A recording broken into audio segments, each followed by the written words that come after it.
అమ్మ ఎందుకు గొల్లలు కట్ చేస్తున్నావు? ఇట్లా తులసమ్మకి ఎండిపోయిన గొల్లలు ఉండకూడదు అంటున్నాను. అందుకే ఇట్లా వెండిపోతానే గొల్లలన్నీ కట్ చేసుకొని మనం మళ్ళీ విత్తనాలుగా వాడుకోవచ్చు. అందుకని కట్ చేస్తున్నాను. అన్నీ వెండిపోయినాయి, మనంతా వారాలు అది ఇది అనుకుంటా నేను కట్ చేయలేదు.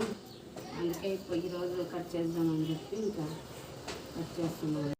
హాయ్ అండి, ఇలా వెండిపోయిన గొల్లలన్నీ కట్ చేసుకున్న తర్వాత నేను ఇంకా ఇలా ఓపెన్ ప్లేస్లో అంతా ఇలా వేసుకుంటానండి. ఇలా వేసుకోవడం వల్ల మనకి మళ్ళీ ముందర ఎప్పుడైనా కానీ చెట్లు మొలుస్తాయి. ఇవన్నీ అలా మొలిచిండేటివండి. ఇలా మొలిచిండే దాంట్లోని నేను మళ్ళీ పూజకి వాడుకుంటానండి. పూజకి వాడుకొని దేవుళ్ళకి శనివారము గురువారం అలా దేవుళ్ళకి పెట్టుకుంటానండి. మీరు ఇలాగే చేస్తారా అండి? చూడండి ఎన్ని చెట్లు మొలుస్తున్నాయి. ఇవన్నీ తులసి చెట్లే. అలా విత్తనాలు వేసుకోవడం వల్ల మొలిచినాయండి.